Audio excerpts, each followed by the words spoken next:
Hello YouTube, j'espère que vous allez bien. Dans cette nouvelle vidéo, nous allons voir comment mettre en place tout ce qui est custom widget. Vous savez, grâce à la fonctionnalité custom widget, il sera facile pour vous d'étendre votre application jusqu'à une infinité de possibilités. Ok, si nous venons directement ici là sur notre plateforme Flutterflow dans notre compte, nous allons remarquer au niveau de cet onglet là qu'il y a l'onglet custom. Voilà, vous allez cliquer sur custom et une fois sur place, vous allez vous rendre compte qu'il y a soit la possibilité de créer des custom fonctions, donc des fonctions personnalisées, des custom widgets ou bien des custom actions, donc des actions personnalisées. Ce qui va nous intéresser dans cette vidéo, c'est bien évidemment la mise en place d'une custom widget. Donc pour ce faire, nous allons venir sur le bouton plus, add, et là il vous propose de créer votre custom widget. Ok, ensuite, qu'est-ce que nous allons faire? Nous allons nous rendre sur Figma. Ok, Figma, c'est quoi? Figma, c'est une plateforme où vous pouvez par exemple trouver des designs. Là par exemple, je suis dans mon compte, mais sur la plateforme Figma, il y a beaucoup de projets par exemple gratuits, des templates, des templates d'application, de design d'application où vous pouvez vous inspirer pour créer vos projets. Donc dans notre cas, je vais venir ici sur un template que j'avais téléchargé. Si je viens là dans Short, voilà, il y a cette maquette qui est plutôt intéressante. Ce qui va nous intéresser ici, c'est un composant en particulier. Nous allons prendre un composant par hasard et prenons par exemple ce bouton. Et voilà, si je double-clique là et je fais ensuite un clic droit, voilà, je peux venir ici dans l'onglet widget, ensuite dans manage widget. Donc cet emplacement va s'ouvrir et dans la barre de recherche je vais taper Figma to code. Donc nous allons venir dans l'onglet, la partie plugin, et là nous allons tomber sur ce plugin qui est plutôt très populaire. Donc en gros, ce plugin permet de convertir le design Figma ici présent directement en code, soit code en HTML, soit du code en Tailwind, Flutter ou bien Swift. Dans notre cas, c'est Flutter qui nous intéresse. Voilà, le code a été automatiquement généré. Voilà, nous allons copier ce code et ensuite nous allons retourner sur la plateforme. Donc si nous rentrons ici, comment le mettre en place? C'est assez simple. Nous allons venir d'abord sur widget setting, cliquer sur widget setting. Il y a cet onglet qui va s'ouvrir et sur cet onglet il y a une architecture que Flutterflow aura prédéfinie que nous devons utiliser. Donc si je clique là, je vais importer ce code là et ensuite regardez bien avec précision, je vais venir remplacer ce conteneur par le conteneur qui a été généré par le plugin. Donc je viens à la suite là, je fais ça avant le point virgule, je fais un CTRL V. Voilà, mais je vous conseille souvent de mettre tout ceci à l'intérieur de center. Donc si je viens là, je mets un center,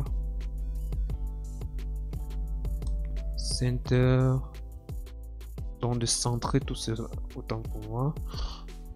Donc je viens là, je mets center, je mets les guillemets, ensuite je mets child,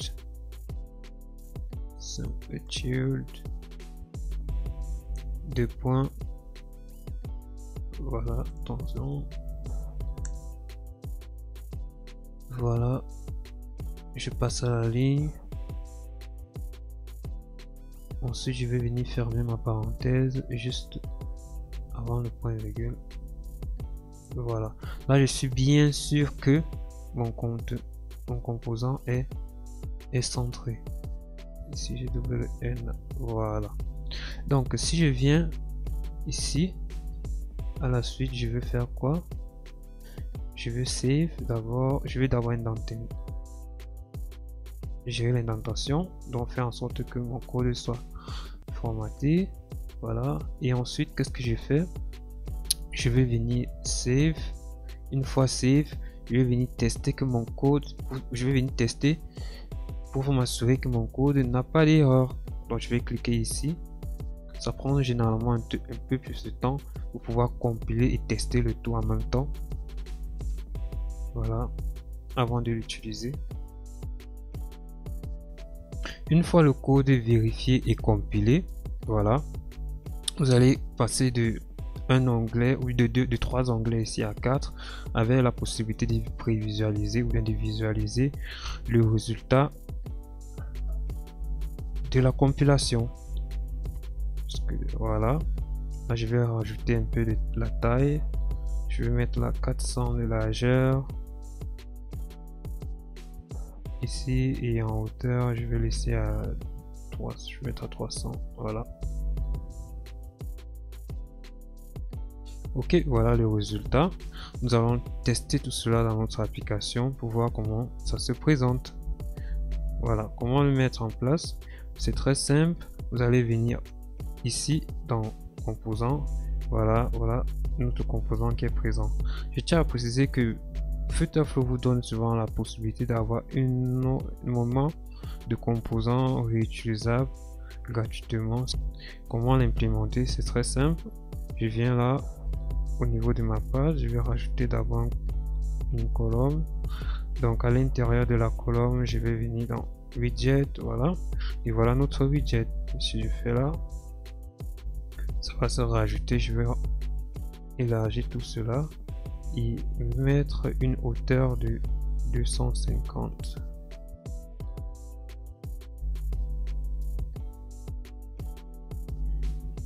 C'est assez grand, voilà. Je vais laisser à bien 100, voilà.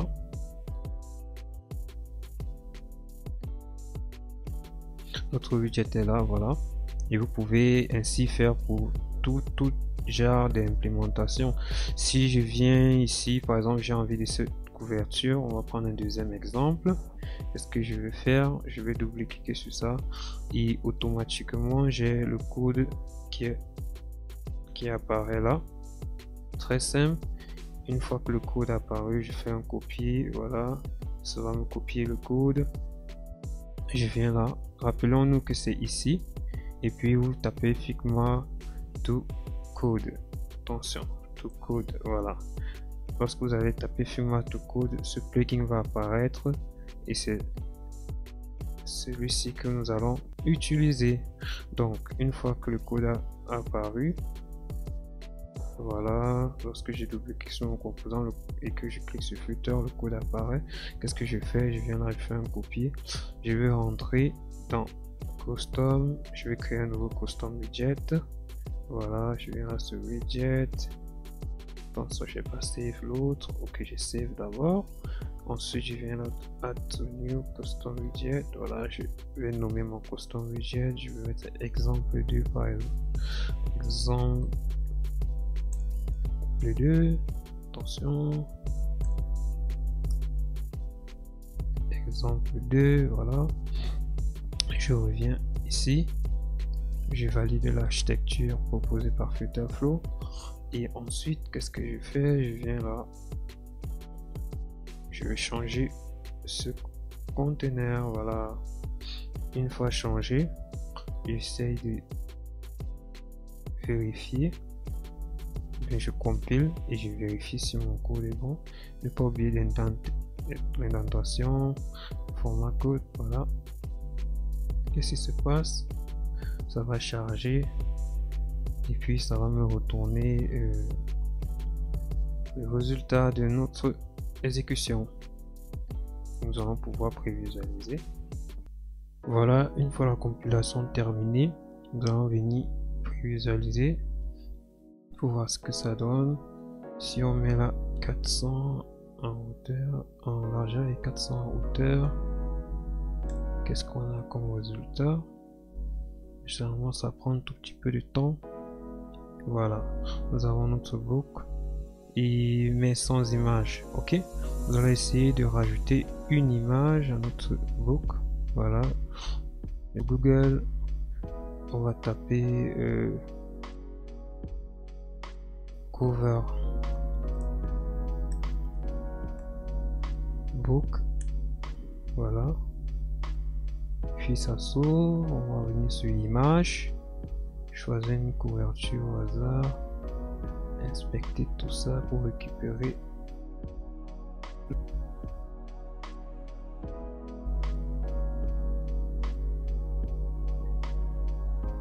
ici. Je clique là, je récupère le lien de la cover, je reviens là, je remplace par ce lien-ci, voilà. Je vais essayer de compiler tout ça, voilà. Une fois la compilation terminée, nous allons essayer de voir ce que tout ça va donner.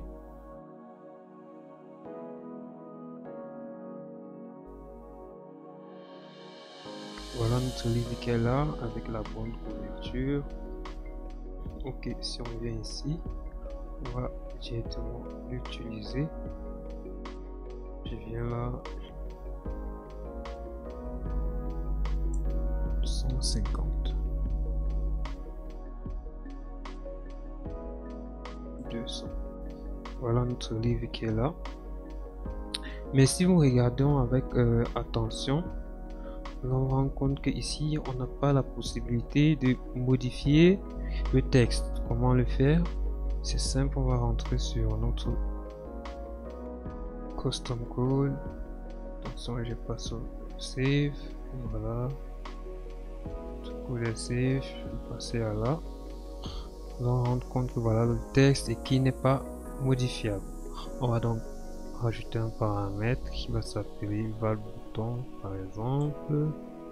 Je vais l'appeler val bouton, voilà. Je vais retirer ça celui-là et je vais essayer de prévisualiser comment Flutterflow aimerait qu'on utilise cette valeur. Voilà, il met ici requiert 10 val bouton. Je vais copier ça premièrement, je fais cancel, je viens ici, je rajoute comme ils ont demandé. Ensuite je vais venir encore une deuxième fois.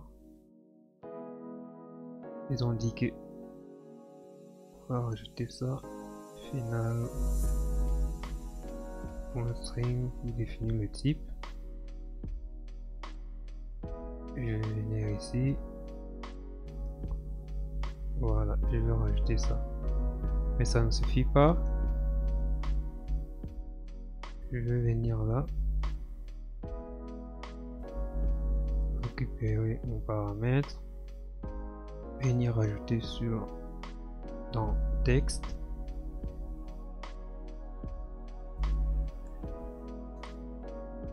widget point paramètre. Ok, une fois terminé, je viens, je remets toi la ligne et je compile compilation et test validé. Je peux faire une prévisualisation pour voir ce que ça va donner.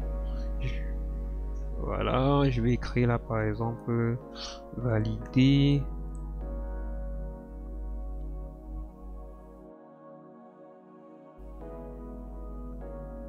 Ok, voilà notre bouton qui vient là avec le texte validé.